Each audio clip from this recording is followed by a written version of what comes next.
Welcome to the FitBiz Accelerator, your ultimate guide to launching, growing, and scaling a thriving online fitness business.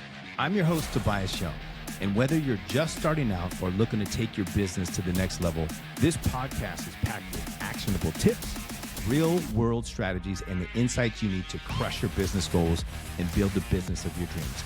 Now that you're here, let's dive in. Welcome to the FitBiz Accelerator, y'all. I'm your host, Tobias Young, and today's guest is the ultimate underdog turned powerhouse, Josh Clark. And from starting as a diner busboy to becoming a seven-figure sales leader across multiple industries, Josh has not only set records, he's demolished them. And he's about to release a new book, The Ultimate Referral Machine, revealing some of his exact methods that he used to go from rookie to top producer in just a few years. And if you're ready to learn from a true closer who redefines what's possible, then you're in for a definite treat. So Josh, man, thank you so much for being here. We go back many, many years. We used to work together in some of the corporate gyms in Shape. We were a dynamic duo back in the day. We did. Could you give us the quick rundown on your journey from starting as a busboy to becoming a top producer among multiple industries? Absolutely. Yeah. So my journey in sales really did start my interest in sales really started as a busboy. I wanted to basically become a waiter, and that requires a lot of sales ability, and you're selling yourself to the customer. And I was told no at a young age that you don't have what it takes. You're never going to be for you. I had an opportunity later on. I got into the gym fitness industry. And I was told I wanted to do sales. I saw these guys making all this money and just interacting with people, and that's been my passion. And again, I was told, "Hey, you're our best front desk guy. Like that's where you belong." I got the interview and was told, "Don't have what it takes. You're not what we're looking for." And I was just persistent. Persistence overcomes resistance. And I finally got my shot, and never looked back, and just really went on to just dominate industry. Fitness industry. I think I was in there for something like 13 years, and we worked together for a long time. We were an absolute powerhouse. We crushed it, and it took off. And I got into solar and the auto industry as well. And the same thing. It's just when you learn sales and you learn the principles, it really applies to anything. Yeah, I agree, man. And you mentioned underrated and that you were doubted early on. How did that underdog mentality actually shape your drive and your approach to sales in general? So that's one of the key things, and that's why I opened up this book that I'll be releasing in a couple of weeks. That's what that first chapter of my book, and that's where my passion was. Is when you're passionate about something, that's a key driver. But when somebody tells you can't do something, that will really light a fire underneath you. So when I got told that I don't have what it takes, that just fueled me more. Like I already knew I could do it, and I think a lot of it stems from, and I think a lot of salespeople are like this, but at heart, I'm an introvert. So like if I'm not interacting with people or I'm by myself, like I'm not a very loud, outspoken guy, but when it's lights, camera, action time, and I got the customer there, like I could open up, and the energy comes through. And so people that have never seen that side of me, they go, "Hey, you don't have what it takes. You're not what we're looking for." So it drove me, and it made me want to do two things. It made me want to just absolutely just show them that I can do it. But then it made me want to go over and beyond and be like, not only am I going to prove you wrong, but I'm going to be so undeniably great that like you're going to look back and be like, damn, I made a mistake on that guy. Yeah, hell yeah, man. And I noticed that a lot of people that really do well on big stages and things are naturally introverts. I'm naturally an introvert, believe it or not. Like people are like, what No the heck? way. Yeah. Yes, but naturally, like I enjoy just chilling at the house. I'm low key. I'm not one of those guys that's out there partying all the time. I just like to chill and stuff. And Yeah. if I go into a new area, I mean, I can adapt and I can have the outgoing side, but yeah, just like you, man, is I do have that inside. And you've dominated sales in fitness, in car sales, in solar, Yep. and a lot more. And what universal sales principles have actually carried over from one industry over to another? And how can fit pros be able to apply those principles to? Yeah, so that's the one thing I've learned is that you can take principles from really any industry and take things that have worked and they will apply. So like when I went from fitness industry to car sales, I did two things. I look at people and what are the top producers doing? What are they doing really well? And so I kind of find out like what's got them to the top. And then I look at what's everybody else not doing? So like what are the average people doing? What are they missing? And a lot of that is just the personal interaction. They're worried on objections, rebuttals, and that's a key part of any sales. But a lot of it is just not making it personal. They're not being authentic. They're not being their real genuine self. And when you Yeah. walk in the door, we've all been there. You can feel when somebody is being a robot. They got that script, it's canned, it doesn't come across genuine. So if you could just find out what everybody else is not doing, and then you start being good at those things on top of the objections, it really transitions. Some of the things that would apply to like fitness that I've learned in other industries that would maybe apply to being a fitness coach is just one is communication. Probably the number one thing with customers is they want to be heard, they want to be kept in the loop, they want to be communicated with. So like if you're a fitness coach, like, and I've had this before, I've hired people where they'll give you, like, for example, meal plans and workout programs, and that's awesome. Like, that's what you need. But if you're not holding them accountable, it's little things. Like, it could be just personalized, unexpected text messages, Yeah. unexpected, like, video pop-in check-ins. Why? Because nobody else is doing it. And that's what sets you apart is when you do stuff that nobody else does. That's what makes people remember you. And you're holding them accountable, and they feel like you're really invested in them and you actually care about them as a person. And that's what sets you in that top 1%. Yeah, I love that. And it's so true because so many fitness coaches are more focused on, just getting a whole lot of new clients as opposed to like, what can I do special for the clients that I do have? Because then if your clients feel special, they feel appreciated, they're held accountable, they're seeing results, they're going to stay with you. I've still got some fitness clients that have been online with me for 14 years. Well, now it's 2025. So Believe it. 15 years, right? 15 Yeah, yeah. years and they haven't left yet for whatever reason. I don't know Yeah. why. So yeah, it's just those little things. So I love that, man. And another thing that Fit Pros also rely on is client testimonials and social proof. So what's your best advice for building trust quickly with new or, hesitant prospects? So funny. What that question is exactly why I wrote my book. Is it all ties into social proof, and a lot of people do that. We have an industry of savvy buyers, right? So whether it's cars or coaches or solar, people are doing their homework usually long before they call you. And Mhm. so one thing you can do is how do you get social proof in the first place? And the answer to that is you can't just you can't just go back to your last few customers and ask for like a great raving review if you know you didn't earn it. And so a lot of people hesitate right there because they know they didn't earn it. So you have to earn it. One thing I've always told a lot of my teams is if Netflix came to you and said, and they said, Tobias, I'm gonna film a documentary on like how to deliver over the top customer service, and you're the coach. Um, you're going to be the star. It starts next week. I bet you would think of 5, 10, 15 things that you would be like, man, I'm going to do this, this, and that. I'm going to make it even better than what you do now. And people's reaction is always the same. Their wheels are turning. They're like, yeah, I would do this. I would do that. Handwritten thank you notes. I would do it all. And then I always ask people, why the hell aren't you doing that now? Yeah. And that's the thing. So once you deliver that over the top experience, you're genuine, you're authentic, then you can ask for the 5-star review, the raving review, and that's what people are looking at. And then when they research you as a coach, or if you're in solar like myself, and they see dozens after dozens, they're like, man, this guy or this gal is doing something different. Yeah, 100%, man. And this is what I also like to tell the coaches too, because some of them are like, well, man, it seems like everybody's dropping off after 3 or 4 months, once that happened. And I say, you know what? If you were getting paid $1 million per client and all you had to do was just give them such good service and such good results that they stayed with you for 1 year, would you do things differently? And they're like, well, of course I would do. Then I'm it like, well, changes, why right? the hell are you doing that now? Like, same thing. So I love it, man. I'm from the Yeah. same apple as far as that's concerned, man. And Yeah, you have to deliver like your business depends on it because it does. yeah, it does, man. And your upcoming book is called The Ultimate Referral Machine. It And can you is. share one key strategy from the book that Fit Pros can put into action right away? Yeah, and I think one key thing would be just really being authentic, being genuine, and I think that's the biggest separator. Is there's so many things in sales that you need to be polished at and be great at. But if I had to pick one, it's being authentic. Is people want to feel like you're actually truly there to serve them, and you're not just seeing them with dollar signs in your eyes, and you have that commission breath on you, like you're just trying to make a sale. When they feel like you're coming across authentic, you really want to help them, you're hearing them. That's the one separator because that's what 99% of people don't do. Yeah.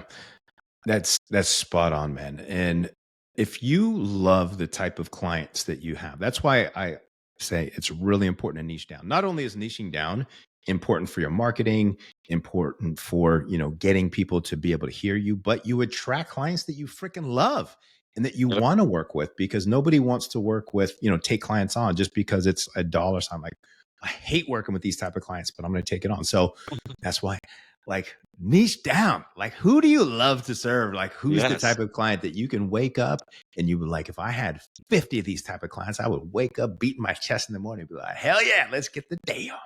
That's so So true. Yeah, and you do have to be careful with that because you want to niche down, and you want to build an army of clients that are your model client. Because if you don't do that early, when you scale your business, and if you have a handful of clients that probably aren't your ideal client, they're going to refer people that are like them, and then your business yeah, gets out of hand quickly. yeah, yeah. Or you don't get any referrals because you didn't Yeah, give them that your too. all, which is going to kill you Absolutely. too. So how do you turn current or past clients into, brand ambassadors who organically just bring you new business? What do you do? So I do a few things. Obviously, when I'm going like in my industry in solar, going through the experience, it's not a one transaction you're done. A lot of times, these whole sales cycle process takes anywhere from 4 to 12 weeks. And so, first of all, I'm wowing them through the whole process, right? And I generally care about whether as in fitness, car sales, I generally care about people, and that's one of the things that makes you different. So I go over and beyond for them. I do unexpected things, unexpected gifts, unexpected check-ins. But even like kind of like you, I have clients from, 5, 6 years ago in solar that I still do quarterly bill reviews. I still, when I drive by their house, I think of them. So I'll send them a text. Hey, how you Mhm. doing? Hey, how's Bill doing? How's the family? How's the kids? And it's little things like that. Because so many people, when the sale is completed or that initial transaction's over, they kind of forget about them. They get put on the back burner. And if you can just engage with them, right? And a lot of people don't, the reason why people don't do this is they're like, I already made the sale. Like that transaction's over. So like, how's it going to benefit me to just follow up or communicate with them? Well, it benefits you because if you really care about them, you just want to check in with them. And people feel that they're like, man, 2 years later, 6 months later, and he's still checking in. How's your system working? Hey, how are your goals? Whatever industry you're in, when you follow up with people unexpectedly, it really hits them different, and they really value you as a person. And they like, man, this guy's different. He didn't have to do that. And then guess what? The law of reciprocity kicks in, and then they're like, they feel like, man, I want to do something for you, like, or you're top of mind the next time they're at a family barbecue. And if you're a coach and if somebody was like, man, I really want to get in shape, they're probably gonna be like, call my guy. He just checked in on me. Yeah. I think that when the sale is made, it's not when the relationship ends. That's actually when the true relationship really begins. And that's when you can continue everything. And that's where you build your referrals. That's when you build your testimonials. That's where you build that huge trust factor in there, and you build that. And that's how you kind of get your flow in there. And Yeah. a lot of fitness coaches too, they fly by the seat of their pants, when it comes to Yeah. referrals. So what's one simple system or even just a little process that they can set up today to be able to capture more referrals? So when you get referrals, you need to integrate that in your process and talk about them. Plant the seeds early and often. Let them know what to expect. Right? Lay out. Here's what you can expect from me. From like if you're a coach, here's what's going to happen, and then let them know that that if they do the work, results are going to come.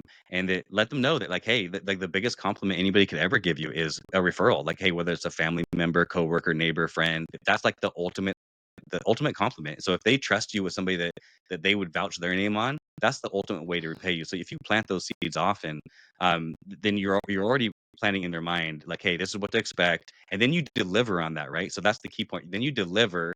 Then you can ask for that 5-star review. You can maybe hit them with something unique, little surprise gift, or do something special for them, and then you've already told them that you're going to ask them for referrals because you've planted that seed, and now you've earned the right to do so. And so it's just really completing that cycle. Sweet. Yeah. And in fitness coaching too, if we transition to the actual sales process, like you're talking about, clients often say they can't afford it. So how do you, I know we're kind of transitioning a little bit, but how do you Yeah. recommend handling money objections without coming off as pushy? Yeah. And you and I have dealt with this a lot in the fitness industry. And honestly, if you want to meet the ultimate closer, Tobias is the ultimate closer. I remember you would come out of your cubicle and take walk-ins and come in and help. And yeah, you're polished at this too. But the money objection it's actually the easiest objection to overcome. if you can boil whatever their holdup is, their obstacle down to money, if as long as you know how to handle it, you're probably going to win that. And so a lot of people get confused and they say, like, if you're in fitness, it's the money. Like, hey, I can't afford XYZ dollars per month. But really, the question is, how can you not afford it? Because right now, if you take out all the, for example, you can, all the junk food that they're eating, all the things that they're doing that are going away from their goals. If they eliminated that, for one, that may even be the cost of what the program costs. But then what do those lead to long term? It leads to a life of, first of all, being unhappy, medical bills, ailments, disease, a life of regret. And what's the cost on that? So it's just really, it's reframing their mindset and just showing them that paradigm shift. Is how can you afford not to? Yeah, I love that, man. And a lot of it too is because if you're inexperienced in sales, you focus on money and you're like, well, how about 500? Well, how about 400? Well, how about 300? Like Yeah. it's focusing on what's called the cost, right? But what you should be focusing on is the big V, which is the value. And if the value equals more than the cost, then it's going to be a no-brainer where they're going to find a way to do it every single time, right? So if $500 is too much, if $2,000 for a lifestyle program is too much, I bet if you were going to give that person a brand new Mercedes for $2,000, they'll find a way to get $2,000. I know I would, right? So there Right. is a way. So it's all about building your value and your positioning and your offer creation.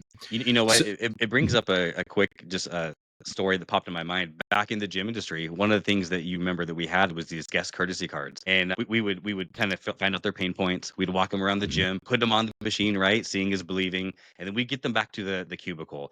And fitness sales was one of those things that's like it was really like a do or die. Like you get them now, or you really hardly ever saw them again. And what came up a lot would be you get the spouse or the money. And so one thing that we did a lot that was what you just talked about is we would ask them something like this. We would say, hey Tobias, like I get it, the money's a concern for you. Let me ask you this. On a scale of 1 to 10, I want you to rank. I want you to rank and tell me where you fit.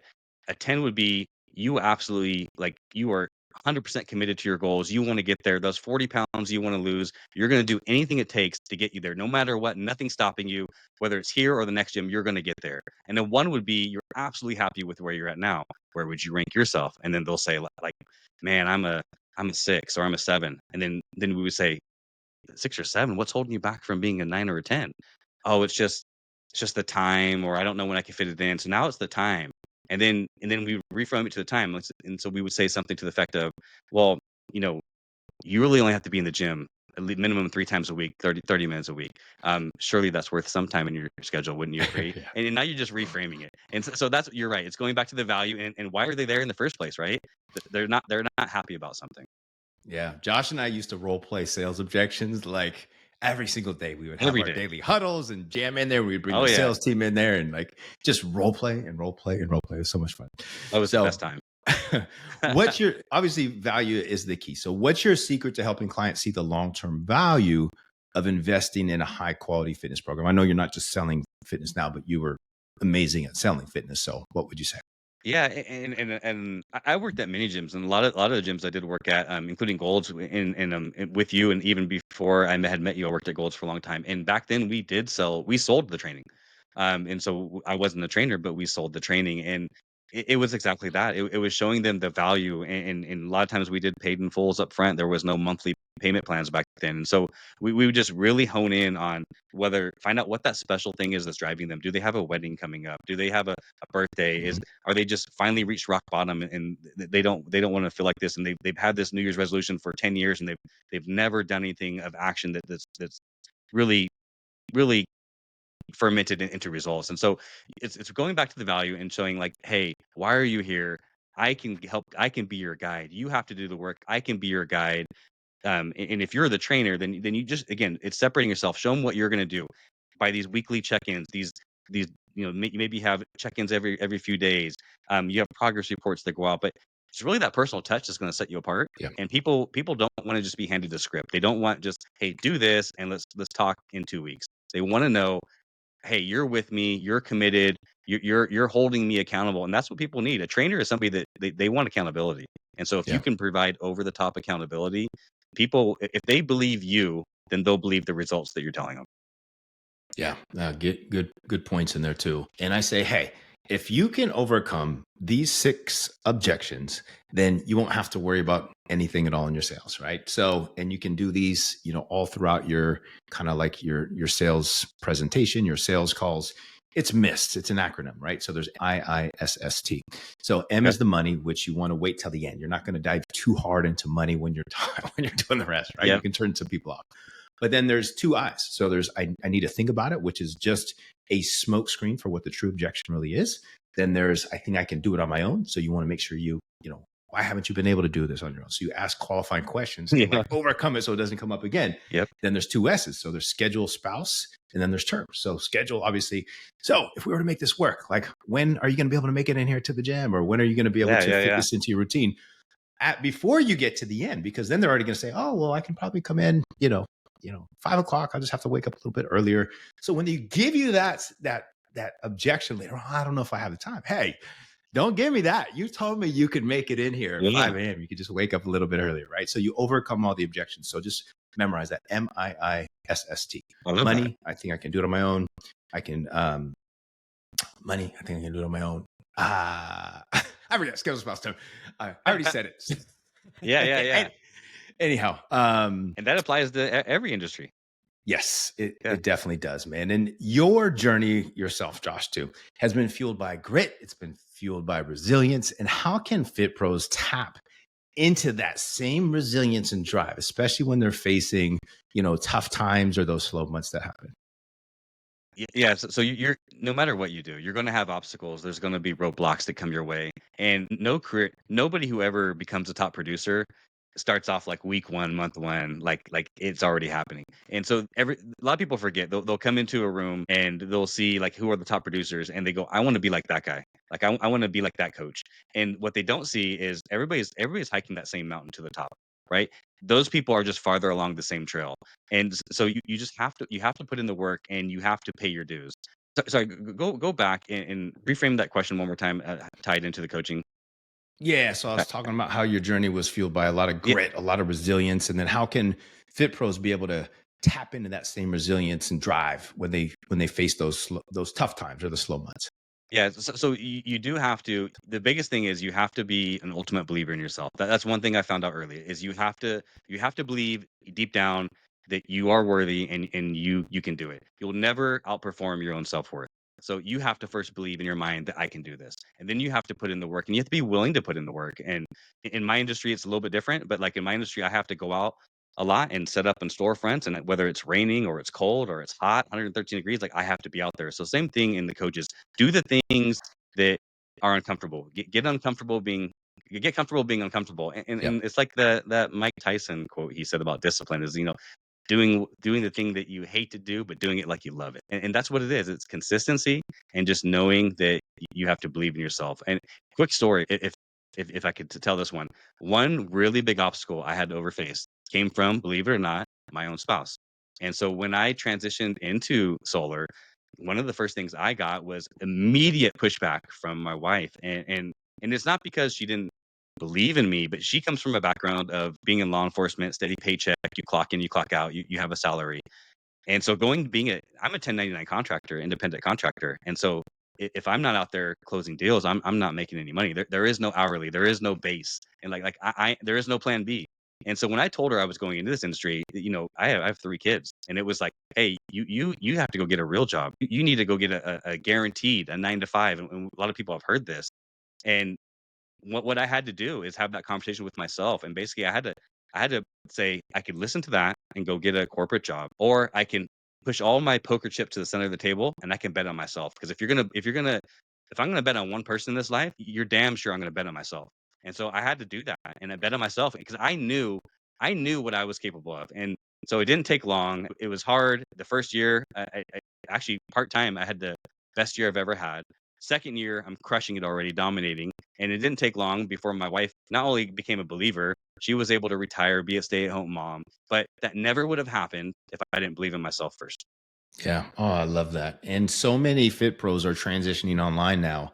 And that's what they have to deal with because, the Oh yeah. spouses are like, well, it's going to be your own business. You need to stay, working for a place and work a 9 to 5 and all those kind of things in there too. And I'll tell you what, my wife, she was pretty supportive because she knew me and she knew my work ethic, but it was a little bit questionable. And when I finally, walked into the gym, I was like, you know what, I'm going to pursue my dreams and just go all in on my online fitness coaching, several years back. It was the best decision I ever made. And I just knew like I wasn't going to let myself fail. So yeah, really, really important. So my Mac shows like it's going to die here. I don't know why. It should be plugged in, but if it dies, then it's... No, you're good. Yeah. I don't know why it's saying that, but yeah. Anyhow, man, you've elevated entire sales teams to be able to be top producing sales teams, right? What's the core leadership principles that other fitness professionals can use to build and motivate a small team when they get to that stage and they're hiring somebody maybe to do the sales, whether that's in person training or whether that's online, what would you say? Yeah. So I've always been a big believer in leading by example. I've never taught anything that I myself either haven't done or am not actively doing. And I've seen that so much in my career where I've seen there's been leaders in different industries and they've taught trainings or they say stuff and I know for a fact that they have never done what they've said. And there's something about relating to somebody who's telling you something from the heart and they're like, "Hey, this is what I do. This is what I've done. This is still my process. This works. It's tried, tested, and proven." And so if you can do that, for one, now you're getting buy-in, right? You're getting credibility. They're like, man, this guy, I know he's doing it. So like, for example, at my work, I'm actively involved in sales. I help lead the team. My partner or co-manager, Ryan, leads it with me. Together, we lead the team. But they see me consistently top of the leaderboard too. Not only do I do all the sales manager duties, but I'm out there leading by example. So when I speak and I teach, people can see the board and they can go, damn, like obviously he's doing something right. So I could probably listen to him. Now, if I didn't have numbers like that, it would probably be hard for them to buy in. Like if I'm telling them do this and you're going to crush it, and I'm last on the leaderboard, it doesn't carry as much weight. So lead from the front. I would say would be the biggest thing.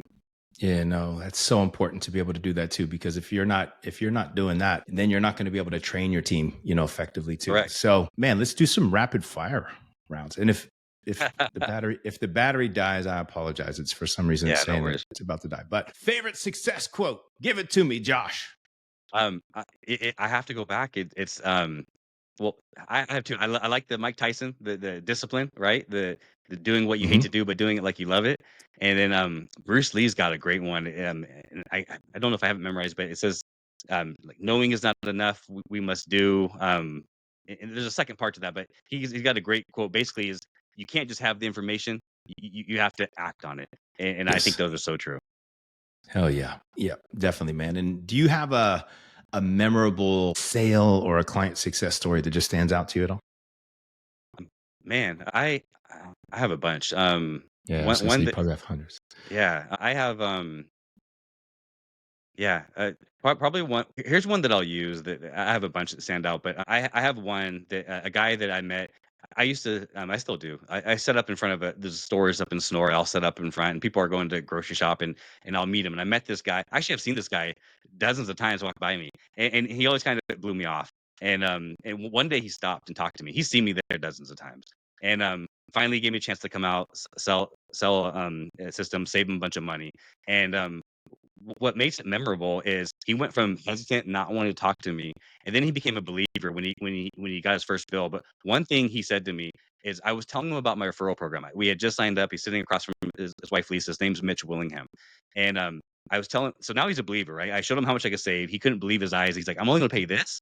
He's like, my PG&E bill is going to go to this, and so he became a believer. And I said, hey, I said, here's my referral program. Here's what I do. And I told him how much I offer for a referral, and his eyes lit up. And he said, you offer how much? And I told him, I said, hey, $1,000 for everybody you send to me. I said, they got to sign up. You can't just send it to me. They have to sign up, of course. And he looked me dead in the eye and said, I'm going to be your number one silent sales partner. And so a lot of people have said that, but to this day, and I probably met Mitch 2 years ago. He sent me something like 16 people that have signed up now. And so here's a guy that went from almost walking by me dozens of times to stopping, and literally he's my number one referral partner. Hell yeah, dude, that's amazing. That's so cool when you have clients that just kick ass in there. Do you have a biggest lesson that you learned the hard way going through your sales? Yeah. do. And actually, this lesson wasn't one that I learned, but I observed. And so, one thing I've observed is from many people, but I've seen a lot of people, and a couple people come to mind. I'm not going to mention names, but I've seen people make this mistake. They do make sales all about the money. And so, what they'll do is like the gentleman I'm thinking of, what he would do is he didn't have a lot of sales, and he came over to the team. And what he would do is when he would get a sale, because he wasn't selling consistently, he wasn't selling on value, and just like my theory is hook a lot of people up, just hook them up, like give them Yeah. fantastic deals and then over deliver. And guess what? I'm volume, right? Like they're going to refer. Well, then you have the other end of the spectrum and somebody who's not in a lot of homes. And so what they would do is they would try to, essentially like sell it for way too much because they're trying to pay their last 2 months bills because they didn't have any referrals coming in. If you had one piece of advice to give to Fit Pros who wanted to take their sales to that next level, Josh, what would you tell them, man? I would say over deliver every damn time. So tell them what you're going to do, but then over deliver on that. Crush it with the communication, the check in, make it so undeniably great that they couldn't even fathom going with anybody else. Yeah, and That's build what I it would out. say. So like I was saying, and like Josh was saying, if you were to get paid $1 million to make sure that your client got Yep. that type of result that they needed, and they just, were to stay with you for a year, would you be able to do that? Hell yeah, you do. You do anything you could to make them Do it. happy and roll out the red carpet for them. And that's what you should be doing, which is great. Absolutely. And what about you, man? Where can listeners find you? Where can they learn more about the ultimate referral machine? And how can they stay connected with you? Yeah, I'm on Facebook and I'm on Instagram. My handle is j.w.clark_1. You can find me there. My book will be released on Amazon in approximately 2 weeks. And yeah, search for the Ultimate Referral Machine. You'll be able to see it. It's awesome. It's literally my blueprint. One thing that I've had people watch me in homes, and it's funny because I've trained on this stuff for years. And I had somebody watch me. It was actually my co-manager Ryan, and he said in the home he comes out and he says, "I can't believe." He's like, "I've seen you do trainings. I can't believe that what you teach is literally Yeah. verbatim what you do." He's like, "I thought like you kind of like maybe churched it up a little bit." He's like, "What you say to the T is exactly what you teach our team." And so that's what the book is. I wanted to be able to take exactly what I do, not some of it, not hold some back, everything I do, Hell yeah, and dude. give it away. That's spoken like a boss, and you just give pure value. And and this goes to everything too. So like when you're creating lead magnets, free resources, you want it to be something that's going to be so good where they're like, oh my God, like I get this for free or for this much, and it's something that could be what other people would charge a lot of money for. So any last words of motivation for all those underdogs out there who are ready to prove themselves? Yeah, man. You just can't take what other people tell you that you are. People want to put you in a box. Maybe it's because they haven't seen that side of you. They don't believe in whatever it is. But you can't let people label you. You have to know what you can do. You have to have the belief that you can do it. And just you have to be persistent. Anything worth having, anything worth accomplishing is going to be hard. There's going to be roadblocks, people telling you no, setbacks. But you have to know that I'm not going to give up. I'm going to get there. And eventually it will be something or someone will give you your shot. And I've had this happen to me several times, but when somebody gives you your shot, take it, run with it, and over deliver Hell and yeah. And then crush it out of the flex park. on them after, just be like, oh, let's freaking go. Then flex on them. Boom. So thank you, everybody, for tuning in to the FitBiz Accelerator, and make sure that you check out, Josh's upcoming book.